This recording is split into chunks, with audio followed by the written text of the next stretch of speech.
안녕하세요. 저는 지방에서 산부인과 의사를 하고 있는 30대 여자입니다. 제가 자라온 상황을 아는 주위 사람들은 제가 산부인과 의사가 되었다는 것에 많이 의아해 하세요. 왜냐면 제가 어릴 때 부모님이 없이 자랐거든요. 그래서 다들 그렇게 말하는 것 같아요. 부모님 없이 어떻게 자랐을까 궁금하시죠? 저도 지난 제 과거를 생각해 보면 정말 치열하게 살아냈구나 싶어요. 말로 다 못할 그런 상황들이 참 많았죠. 하지만 이렇게 남들 보기 번듯하게 클 수 있었던 건 정말 하늘이 내려준 은인과도 같은 분이 있었기에 가능했어요. 그분 이야기를 이곳에서 해보려고 해요. 잘 들어주세요. 저는 어린 시절 아버지가 일찍 돌아가셨어요. 듣기로는 제가 3살 때 돌아가셨다고 하시더라고요. 이후 엄마는 어린 저를 외할머니께 맡기고 일을 하셨어요. 그래서 제 어린 시절 기억에는 아빠의 모습이 없습니다. 물론 엄마의 모습도 많진 않아요. 왜냐면 일을 한다는 이유로 엄마는 저를 보러 자주 오지 않았거든요. 어린 저에게는 외할머니가 전부였죠. 어린 시절 기억은 잘 없지만 5살 때쯤 어렴풋이 기억이 나요. 워낙 어려서부터 할머니와 지낸 탓에 저는 엄마 아빠를 거의 찾지 않았대요. 외할머니가 저에겐 전부였으니 할머니만 계시면 문제될 것이 없었죠. 그래도 가끔 엄마가 저를 보러 집에 올 때가 있었는데 몇 달에 한 번씩 만나는 엄마는 참 낯설었던 기억이 나요. 저를 낳아준 분인데 낯설다니. 그래서 낳은 정보다 기른 정이라는 말이 있나 봐요. 너는 엄마 보고 싶지도 않았어? 어째 보고 싶다는 전화 한 통이 없니? 갓난쟁이 때부터 떨어져 살았는데 애미라고 정이 있겠어? 자주 보러 오라니까. 엄마는? 나도 생활비 보내준다고 쉬는 날 없이 일한다고. 어이구 내 팔자야. 엄마가 집에 오는 날에는 외할머니와 꼭 말싸움을 했어요. 그 말싸움 끝에는 저를 차갑게 쳐다보는 엄마의 시선이 느껴졌죠. 동네 친구들 집과는 뭔가 다르다는 걸 눈치챈 이후로 주위 어른들의 눈치를 보며 살게 된 저는 엄마에게조차도 어리광 한번 제대로 부리지 못했어요. 가끔 저를 보러 오는 엄마가 그렇게 어렵게 느껴지더라고요. 그렇게 부모님의 사랑 없이 오로지 외할머니의 애정에만 기대서 자랐어요. 외할머니는 무뚝뚝하셨지만 저를 많이 아껴주셨고 밤마다 꼭 안아서 재워주셨어요. 그럼 저는 할머니 팔 안에 안겨 안심하며 잠이 들고는 했죠. 가끔 할머니가 저를 토닥이시며 흐느끼실 때가 있었어요.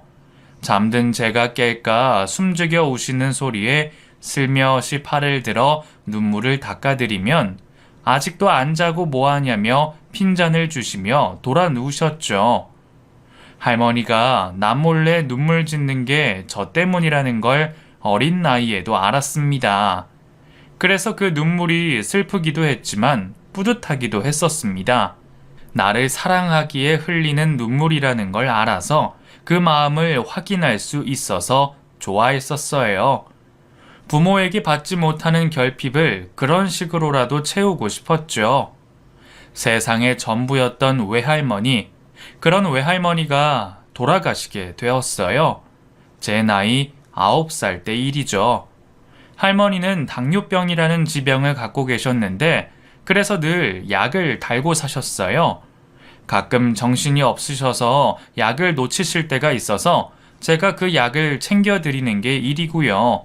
그런데 어느 날 학교를 다녀왔는데 할머니가 방에 누워 계시는 거예요. 할머니, 어디 아파? 아니야, 괜찮아. 할머니는 괜찮다고 하셨지만 식사도 못 하시고 정신도 제대로 못 차리셨어요. 저는 겁이 나서 엄마에게 전화를 걸었는데 엄마는 받지 않았고요. 어린 나이에 어떻게 해야 할지 몰라 아픈 할머니 곁을 지키며 기다리는 수밖에 없었어요. 이전에도 2, 3일 정도 편찮으셨다가 일어나신 적이 있어서 이번에도 그럴 거라고 여겼는데 일주일을 일어나지 못하는 할머니. 저는 학교도 가지 않고 할머니 곁을 지켰고 겨우 연락이 닿은 엄마는 주말에 오겠다는 말만 하고는 다른 소식이 없었죠. 그때 할머니 곁을 지키면서 너무 무서웠던 기억이 나요.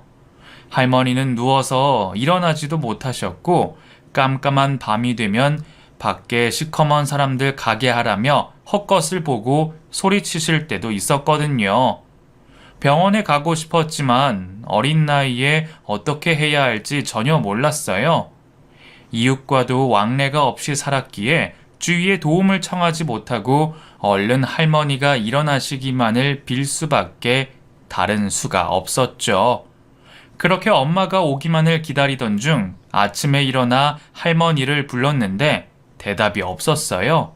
아직 주무시나 싶어 슬쩍 흔들어 봤지만 꼼짝도 않는 할머니, 그리고 차가운 얼굴. 순간 저는 본능적으로 알았어요. 할머니가 돌아가셨다는 것을요. 밤사이 제가 곁에서 잠들었지만 할머니의 마지막 순간을 보지 못한 채 그렇게 할머니는 세상을 떠나셨더라고요. 저는 차게 식은 할머니의 손을 잡고 울기 시작했어요. 그때 울린 전화벨 소리, 엄마였어요. 엄마, 할머니 돌아가셨어. 왜 안 오는 거야? 빨리 와, 엄마. 놀란 엄마는 곧 가겠다는 말을 하고 전화를 끊었고, 그러고도 몇 시간 뒤에 온 엄마. 엄마가 오는 동안에도 저는 할머니의 차가운 손을 잡고 곁을 지켰어요. 혹시나 다시 깨어나실까 할머니의 얼굴에서 눈을 떼지 못한 채 그렇게 몇 시간을 함께 누워 있었죠. 나에게는 엄마보다 더 엄마 같은 그런 존재인 할머니와 이별을 해야 한다는 게 믿을 수가 없었어요. 저에게 전부였던 할머니였기에 함께 누워 있는 것도 전혀 무섭지 않았어요. 오히려 다시 눈을 뜨지는 않으실까 제발 일어나길 바라는 마음이 더 컸는데 몇 시간 뒤 도착한 엄마는 죽은 할머니 곁에 있는 저를 보며 눈살을 찌푸리더군요. 그러고는 곧 장례 준비를 했어요. 눈물 한 방울 흘리지도 않고요. 그만 울고 이리 와서 도와. 장례식 해야지. 언제까지 그러고 있을 거야? 엄마, 할머니가... 나도 알아. 안다고. 정신없으니까 말 걸지 말고 이거 해 얼른. 어린 나이에도 엄마의 그런 모습은 정말 이해되지 않았어요. 자신의 엄마가 아니라 마치 남의 일인 양 행동하는 엄마가 원망스럽기도 했고요. 그런 속상한 제 마음은 아른 채도 하지 않고 엄마는 할 일만 하더군요. 그리고 3일장을 지낸 뒤 할머니는 화장을 해서 멀리 바다에 뿌려졌습니다. 하얀 가루가 되어 푸른 바다에 흩뿌려지는 할머니를 보며 차마 소리도 내지 못하고 흐느껴 울었어요. 그 순간만큼은 냉혈한 같은 엄마도 눈물을 흘리더군요. 조금이라도 더 있고 싶었던 할머니와의 이별은 그렇게 한순간에 끝나버렸어요. 그리고 저는 혼자가 되었죠. 할머니를 뿌리고 돌아온 날 엄마는 저와 하룻밤을 보내고는 가버렸거든요. 겨우 9살밖에 안 된 저를 혼자 두고 가버렸어요. 엄마 어딨어? 아침에 일어났을 때 엄마가 보이지 않아 계속 찾았어요. 집안에 없다는 걸 알았지만 인정하기 싫어서, 아니 인정하는 게 무서워서 모른 척 계속 불렀어요. 하지만 결국엔 그 집에 저 혼자였습니다. 할머니도 엄마도 없이 저 혼자 덩그러니 그 집에 있었어요. 무서웠어요. 혼자 될까봐 너무 무서웠어요. 눈물이 날 것 같았지만 꾹 참고 저녁이면 엄마가 다시 와줄 거라고 믿었어요. 일 때문에 급히 가신 거라고, 저녁이 되면 나를 찾아올 거라고 믿었지만 결국 엄마는 오지를 않았더군요. 전화도 없이 그렇게 저는 엄마와 생이별을 했어요. 할머니가 돌아가신 그 집에서 밤이면 무서워서 이불을 뒤집어 쓰고 울었습니다. 이미 돌아가시고 없는 할머니를 불러보기도 하고 나를 버리고 간 걸 아는 엄마를 불러보기도 했어요. 하지만 대답해주는 이는 아무도 없었고 그 긴 밤을 저 혼자 지새야 했죠. 저는 점점 지쳐갔어요. 외롭고 배도 고팠어요. 밖에 나가지도 않고 힘이 없어 누워 있는데 이웃에 계신 아주머니가 찾아오셨어요. 그리고 말라가는 저를 보고 깜짝 놀라 자기 집에 저를 데리고 가시더군요. 반찬이 가득한 밥상을 내주시며 먹으라고 하셨어요. 오랜만에 보는 음식에 저는 허겁지겁 먹기 시작했고요. 엄마는? 엄마 어딨어? 응? 아주머니는 엄마의 행방을 물으셨지만 저는 아무 말도 할 수 없었어요. 이미 엄마의 전화번호는 없는 번호가 되었고 연락할 방도가 없었거든요. 아니 세상에, 자기 자식을 이렇게 버리고 가나? 그런 엄마가 어딨어 정말. 평소 할머니와 왕래를 하며 지내셨던 아주머니는 저희 집 상황을 어느 정도 알고 계셨고 그래서 엄마가 저를 버리고 갔다는 것도 바로 눈치채셨어요. 엄마 욕을 하는 그 앞에서 저는 묵묵히 음식만 먹고 있었죠. 앞으로 어떻게 지낸다니? 딱해서 어째? 정 갈 곳 없으면 저 언덕 위에 있는 고아원이라도 가볼래? 엄마가 있는데 받아줄런지 모르겠다만. 아주머니 말을 듣고 다음날 저는 바로 고아원으로 찾아갔어요. 더 이상 오지 않는 엄마만을 계속 기다리며 있을 수 없었으니까요. 다행히 고아원에서는 저를 받아주셨고 이후 그곳에서 저는 지내게 되었죠. 고아원은 저에게 생명의 은인과도 같은 그런 곳이에요. 먹을 것과 잠잘 곳, 그리고 공부까지 제가 성인이 되는데 필요한 모든 것을 지원해 주셨으니까요. 심지어 친구도 만들어줬고요. 부모님 없이 할머니와 살았던 저는 학교에서도 따돌림을 당했거든요. 엄마 아빠 없는 아이로 놀림받으며 제대로 섞일 수가 없었는데 그곳에서는 그런 놀림을 받지 않고 지낼 수 있었죠. 다 비슷한 상황에 놓여 있는 아이들, 오히려 끈끈한 동지애가 생겨 서로를 더 아끼며 지냈어요. 그러니 저는 그곳에서 전혀 외롭지 않았죠. 시간이 흘러 제가 중학생이 되었을 때 문득 이렇게 지내면 안 되겠다는 생각이 들었어요. 남들이 나를 무시하도록 업신여기도록 그렇게 두고만 보면 안 되겠다는 생각이요. 그 이전까지는 어쩔 수 없다고만 생각했거든요. 내가 남들과 다른 상황인 건 사실이니까. 그들이 저를 그런 시선으로 본다 한들 제가 할 수 있는 게 없다고 여겼어요. 그러다가 공부를 해야겠다는 생각이 들었어요. 그걸로 내 무기를 삼아야겠다. 친구들도 선생님도 내가 공부를 잘하면 우습게 보지 않을 거라는 확신이 들었죠. 그때부터 저는 공부에 집중했어요. 참고서를 다 살 돈이 없어서 학기 말에 남들이 다 본 참고서를 소각장에 버리면 거기서 필요한 참고서를 골라서 공부를 했어요. 버린 물건을 주워다 쓴다고 수근거리는 친구들이 있었지만 신경 쓰지 않았어요. 어차피 손가락질 받는 인생, 이거 하나 더 추가된다고 문제될 게 뭔가 싶더군요. 그렇게 공부에 몰두했고 저는 늘 학년 상위권의 성적을 유지하게 되었어요. 그렇게 피나는 노력을 하고 결과를 만들어내자 저를 바라보는 시선들이 조금씩 변하기 시작했어요.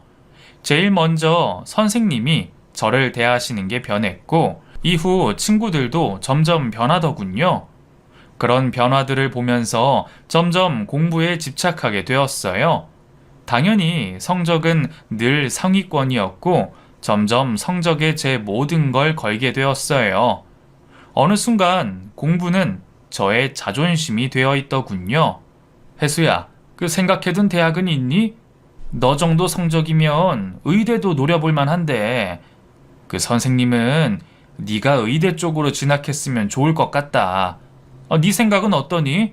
어느덧 저는 고3이 되었고 진학할 대학에 대해 상담을 하게 됐어요. 제 사정을 모두 알고 계시는 선생님은 성적으로는 충분히 의대를 갈 수 있다고 하시며 조심스럽게 권하시더군요. 물론 전액 장학금을 탈 수만 있다면 의대도 노려볼 만했어요. 진학을 했다가 정 어려우면 휴학을 하는 방법도 있었고요. 하지만 고등학교를 졸업하고 나면 고아원을 나가야 되는데 생활비에 학교 생활까지 제가 다 할 수 있을지 의문이더군요. 제가 할 수 있는 것만 최선을 다하면 어떻게든 길이 열릴 거라고 생각했는데 인생의 갈림길 앞에서 어찌 해야 할지 막막해졌어요. 그렇다고 원장님께 말씀을 드려 상의를 하는 것도 어려웠어요. 빠듯하게 고아원을 운영하고 있다는 걸 뻔히 다 알고 있는데 부담을 드리는 게 아닐까 싶어 말문이 자꾸 막혔죠. 할 수만 있다면 의대로 진학하고 싶은 마음이 굴뚝 같았지만 현실과 타협하는 게 맞지 않을까 하는 생각에 선택을 하지도 못하고 시간만 자꾸 가고 있었어요. 결국 저는 전액 장학금을 받을 수 있는 곳으로 지원하자 마음을 먹었어요. 도전조차 하지 못하는 상황에 아쉬움은 많았지만 전액 장학금도 어디냐 싶더군요. 부모 없이 자라서 지원도 제대로 못 받고 그저 그렇게 살아갈 인생이 될 뻔했는데 대학이라도 번듯하게 나오면 직장이라도 잘 구할 수 있을 것 같더라고요. 주위 사람들 곤란하지 않게 그렇게 적당히 하는 게 맞다는 생각을 하며 아쉬운 대로 의대 진학을 포기하고 있었죠. 그렇게 마음을 먹고 있는데 어느 날 원장 선생님이 저를 부르시더라고요. 네, 원장님, 부르셨어요? 그래, 혜수야. 우리 혜수 처음 이곳에 올 때가 엊그제 같은데 벌써 고등학교 졸업을 앞두고 있다니 선생님 마음이 이상하다. 그동안 정말 감사합니다. 저도 기분이 이상해요. 원장 선생님은 애정을 가득 담은 눈빛으로 저를 쳐다보셨어요. 친엄마한테도 못 느껴봤던 그런 따스한 눈빛. 저는 정말 복이 많은 그런 아이였죠. 가고 싶은 대학은 정했니? 네, 전액 장학금을 받을 수 있는 곳으로 가려고요. 이제 출소도 해야 하는데 현실적으로 그게 맞을 것 같아요. 그랬니? 담임 선생님이 전화가 오셨던데 의대에 진학하는 걸 권하셨다고 하더구나. 나는 네가 의대로 가는 게 맞다고 생각해. 하지만 학비랑 이런 것들이 걱정되지? 그런 거 신경 쓰지 마. 네가 열심히 해준 덕분에 후원자가 나타나셨어. 이제 고등학교도 졸업하는 나이에 후원자가 생겼다는 말에 저는 깜짝 놀랐어요. 그런 저를 흐뭇하게 쳐다보시며 원장 선생님은 눈물을 흘리셨고요. 제가 환경에 굴하지 않고 열심히 살아가는 모습에 후원자분이 감동을 받으셨다면서 의사가 되는 전 과정을 모두 지원해 주시기로 하셨다는 놀라운 말을 전해 주셨어요. 믿기지가 않아요, 원장 선생님. 너의 성실한 모습에 하늘도 감동한 모양이다. 그래서 너한테 귀인을 붙여주시는가 봐. 감사합니다. 정말 감사합니다. 저와 원장 선생님은 서로 손을 맞잡고 뜨거운 눈물을 흘렸어요. 원장님은 더 이상 아프지 말라고 앞으로 즐거운 마음으로 기꺼이 인생을 살아내라고 하시며 저를 다독여 주셨고요. 공부하는 동안 잠도 줄여가며 읽어야 할 책을 읽어낼 때 너무 힘들어서 포기하고 싶은 적도 많았는데 그럴 때마다 이를 악물고 버텼어요. 그렇게 버텼더니 결국에는 이런 뜻하지 않은 기회까지 얻게 되어 저 스스로가 얼마나 대견했는지 몰라요.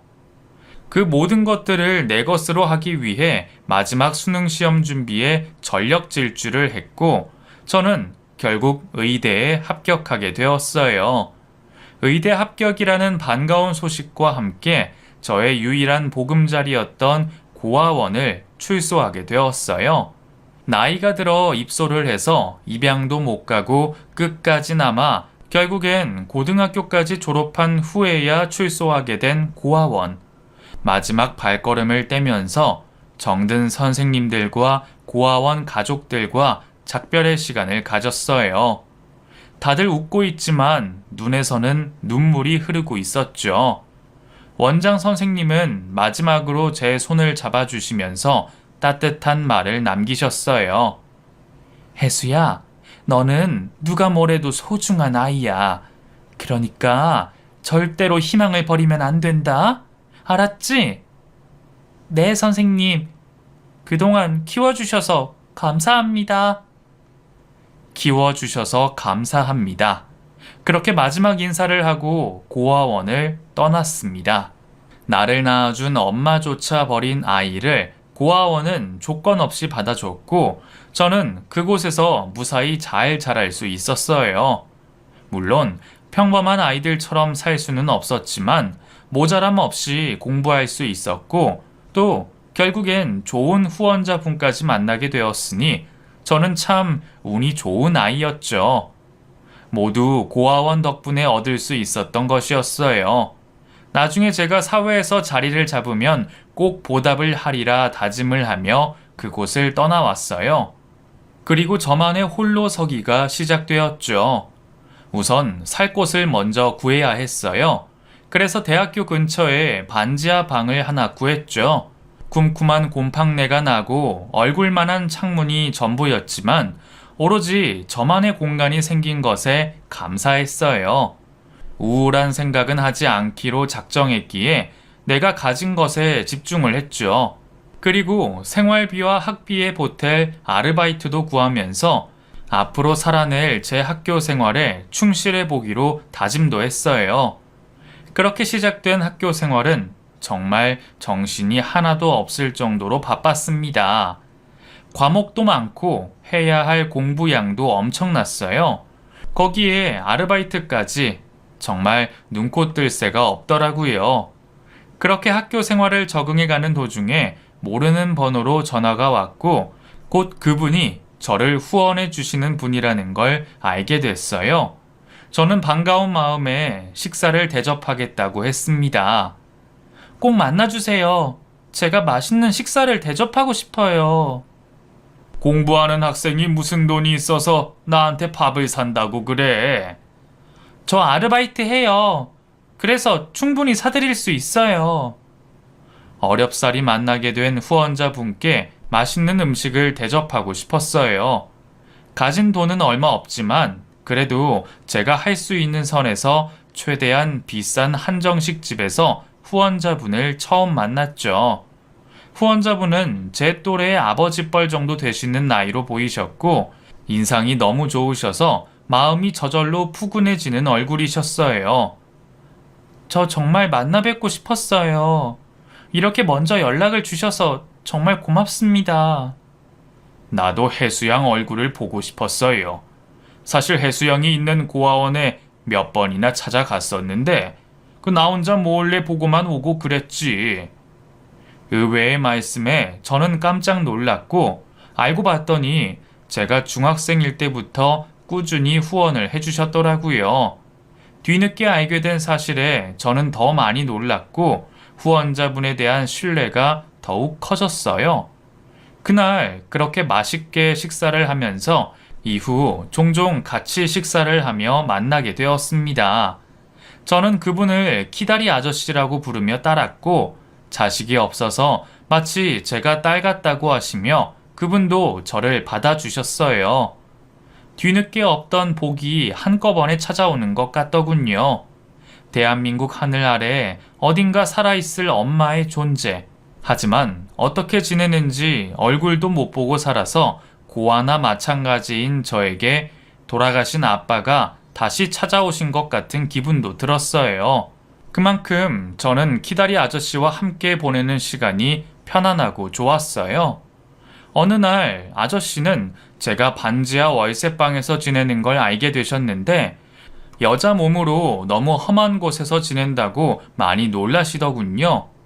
금액이 맞고 학교와 가까워서 구한 방이었는데 근처에 술집이 많아서 한밤중에도 소란스럽고 밤 늦게까지 술에 취한 사람들이 싸우기도 하고 고성방가에 조용한 날이 없는 곳이었거든요.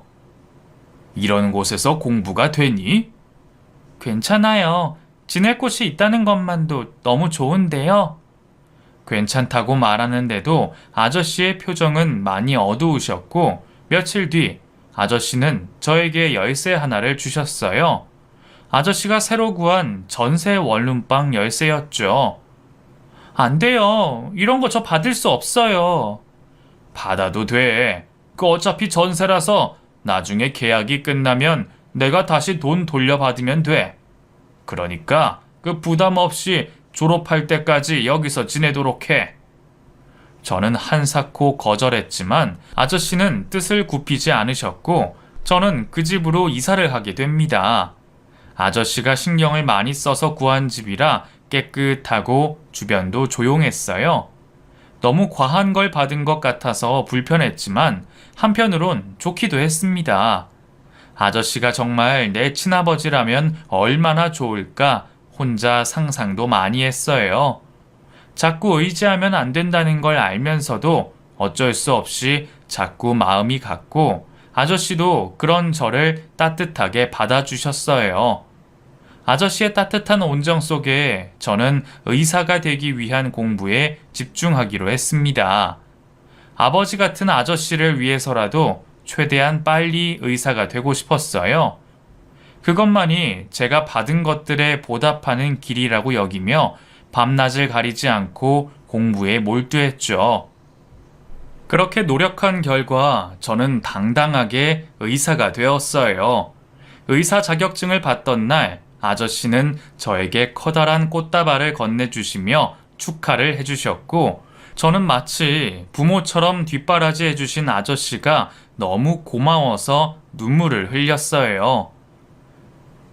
이제 의사 선생님이 됐는데 왜 울어? 이렇게 좋은 날은 웃어야지. 모두 아저씨 덕분이에요. 제가 의사가 될 수 있었던 건 전부 아저씨 덕분이에요. 제 얼굴에 흐르는 눈물을 닦아주시는 아저씨의 두 눈도 촉촉하게 젖어 있었어요. 잠긴 목소리로 아저씨는 저에게 이런 말씀을 해주셨어요. 너는 내 딸이나 마찬가지야. 알겠지? 너는 내 딸이야. 아저씨. 아빠라고 해야지. 아저씨가 뭐야? 아빠. 그날 저와 아저씨는 서로 부녀지간이 되기로 했어요. 친아버지는 제가 아주 어릴 때 돌아가셔서 제 기억 속에는 아무것도 남은 게 없었거든요. 그러니 아저씨가 제 인생의 처음인 아버지였죠. 아저씨가 제 아버지가 되길 그렇게 바랬었는데 결국 제 소원이 이루어진 거예요. 이후 저희는 정말 친부녀지간처럼 지냈어요. 레지던트가 되고 의사 생활을 하면서 또 정신없이 그렇게 지냈지만 그러면서도 아버지가 생겼다는 기쁨 덕분인지 힘든 게 전혀 없었어요. 오히려 더 잘하는 모습을 아버지께 보여드리고 싶었죠. 개인 생활이라고는 없는 병원 생활에 찌들어 있는 저를 아저씨는 계속 챙겨주셨어요. 병원으로 먹을 것을 갖다 주시기도 하고 계절이 바뀌면 옷도 사다 주시며 저를 챙겨주셨죠. 그날도 아저씨가 병원으로 저를 보러 오셨고 마침 식사 시간이라 같이 밥을 먹게 되었어요. 힘들지? 얼굴이 반쪽이 됐다. 밥은 꼭 챙겨 먹고 그래. 몸 축나면 의사도 소용없어. 그럴게요. 제 걱정은 마세요. 그런데 아버지는 얼굴에 살이 이렇게 많이 빠졌어요? 아버지도 식사 잘 챙기세요. 혼자 계시다고 거르지 마시고요. 내 걱정은 마라. 본인 걱정은 말라시며 제 걱정만 해주시는 아저씨를 보며 걱정이 되면서도 한편으론 그 애정이 너무 좋아 웃음이 났어요. 그러다 문득 그동안 궁금했던 질문이 입에서 튀어나왔죠. 아버지, 예전에 결혼은 하셨죠? 그런데 왜 혼자 지내세요? 민감한 질문이라 그동안 물어보지 못했던 건데 순간적으로 입에서 튀어나온 질문이었어요. 제 질문에 아저씨는 한참 뜸을 들이시더니 말을 꺼내셨어요. 나도 정말 사랑했던 사람이 있었지. 그런데 인연이 잘 되지 않았어. 그 후론 나 혼자 살게 됐고. 아저씨한테는 정말 가슴 아픈 이야기일 텐데 제가 괜히 여쭤본 것 같아서 죄송했어요. 그래서 얼른 다른 주제의 이야기를 하며 분위기를 바꿨죠. 그런 저를 보면서 아저씨도 모르는 척 웃어주셨어요. 하지만 그때 이후 아무 말 없이 식사만 하시더군요. 아직도 그 여자분을 잊지 못하시니 혼자 지내시는 것 같아 왠지 마음이 아팠어요. 그분을 정말 많이 사랑하셨구나. 그래서 아직도 그분 생각을 하시는구나. 그런 생각을 하면서요. 아저씨를 만나면서 제 인생은 완전히 달라졌어요. 금전적인 지원을 해주시니 제가 하고 싶은 공부도 마음껏 했고 결국 의사도 되었으니까요. 받은 것들이 너무 많다 보니 이제는 제가 아저씨를 챙겨드려야겠다는 생각이 들었어요. 그래서 정식 의사만 되면 그때부터는 제대로 효도라는 것도 해보리라 다짐도 했고요. 그런데 운명이라는 얄궂은 것은 제 뜻대로 되도록 두지 않더군요. 제가 인턴이 되었을 때 아저씨의 생신이 있던 날이었어요. 하루 푹 쉬는 게 소원인 인턴 시절 너무 바빴지만 그날만은 아저씨를 위해 시간을 뺐고 아저씨의 생신 파티를 기획했어요. 제가 번 돈으로 비싼 레스토랑을 예약하고 그동안 모아뒀던 돈으로 아저씨 지갑도 하나 장만했죠. 받은 것들에 비해 제가 준비한 것이 약소해 보였지만 그래도 아저씨를 챙겨드릴 수 있는 게 너무 좋았어요. 그래서 그날만은 아저씨를 위해 모든 걸 해드리기로 맘먹었죠. 이야, 이걸 다 네가 준비한 거야? 어때요? 마음에 드세요? 열심히 준비했는데. 마음에 들다마다. 고맙다, 혜수야. 아저씨는 제가 준비한 것들을 보며 몇 번이나 고맙다고 인사를 하셨어요. 생각지도 못했다고 하시며 눈가가 촉촉해지시기도 했죠. 기뻐하는 모습을 보며 저도 정말 행복했어요. 다만 아저씨의 환한 표정과 달리 안색이 좋지 않아 걱정이 되었죠. 게다가 음식이 맛있다고 연신 말씀하시는데도 제대로 드시지 못하는 걸 보며 뭔가 이상하다는 생각도 들었어요. 어디 불편하시냐는 제 질문에 괜찮다고 하시는데도 제 눈에는 괜찮아 보이질 않았어요. 불안한 마음에 식사는 계속되었고 아니나 다를까 결국 아저씨는 그 자리에서 쓰러지고 마셨어요. 너무 놀라서 쓰러진 아저씨를 붙잡고 계속 불렀지만 정신을 차리지 못하셨고 저는 울부짖으며 119를 불러달라고 소리쳤어요. 누가 119 좀 불러주세요. 응급 상황이에요. 제발 빨리요. 곧 119가 도착했고 저는 아저씨를 계속 부르며 병원으로 향했습니다.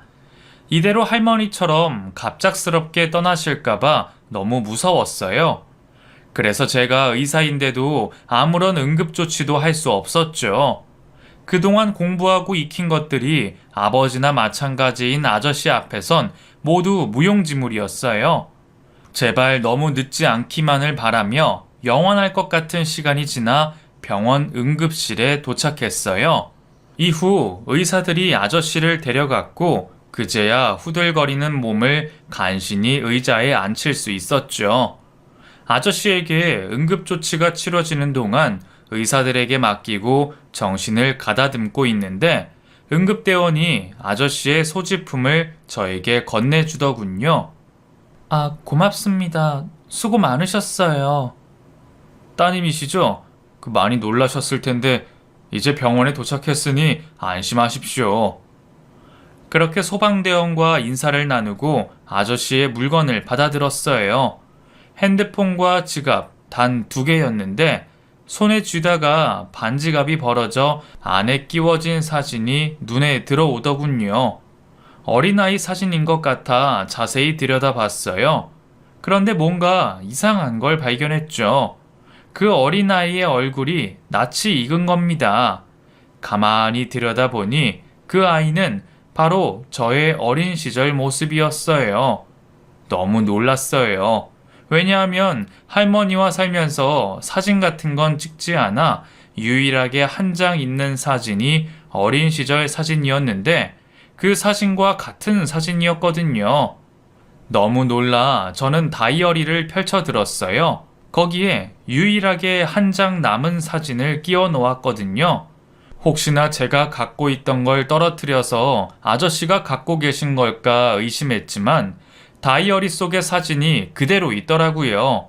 결국 똑같은 사진을 저와 아저씨가 나눠 가지고 있었던 거죠. 어찌된 영문인지 어리둥절했어요. 아저씨가 쓰러지셔서 정신도 없는데 더 황당한 상황을 맞이하게 된 거니까요. 나중에 물어봐야겠다 생각하고 보호자를 찾는 의사를 만났는데 또 한 번 깜짝 놀랄 이야기를 듣게 됩니다. 아저씨가 왜 쓰러지셨냐는 저의 물음에 의사는 간암 환자라는 어이없는 말을 해주더군요. 마침 그 병원에 아저씨가 다니고 계셨고 간암 말기라 치료를 받고 있다는 믿을 수 없는 이야기를 듣게 됐어요. 여전히 의식이 없는 아저씨를 병실로 옮기고 그 곁을 지키며 갑자기 들이닥친 이 모든 것들이 이해가 되지 않아 혼란스러웠어요. 그 와중에 여전히 정신이 없는 아저씨의 고된 얼굴을 보며 저는 또 눈물을 흘리고 있었고요.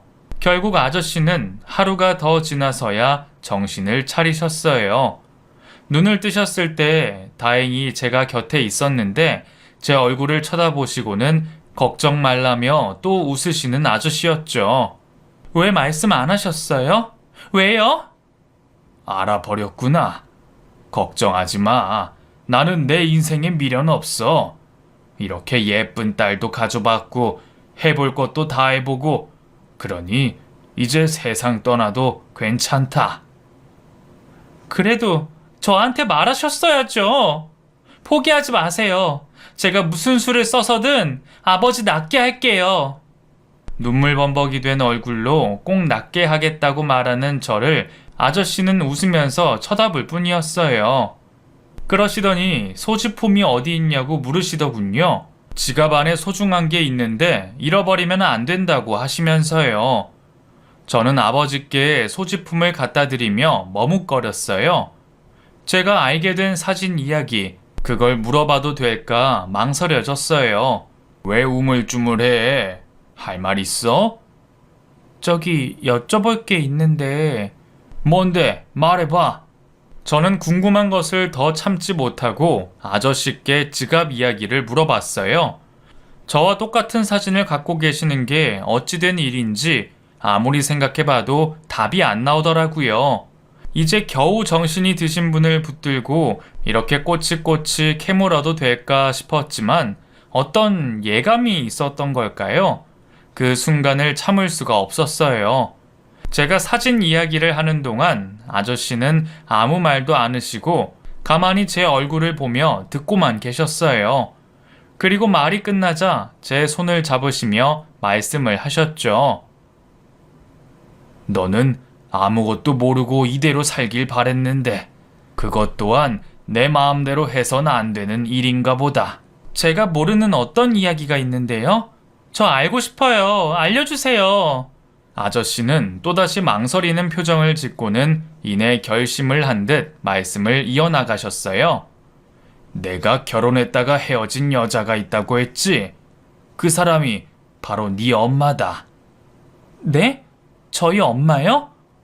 아저씨는 믿을 수 없는 말을 해주셨어요. 엄마와 아저씨는 예전에 서로 사랑하는 사이였고 결혼까지 하셨대요. 하지만 엄마는 곧 아저씨에 대한 애정이 식었고 외도를 참기 시작했다고 하더군요.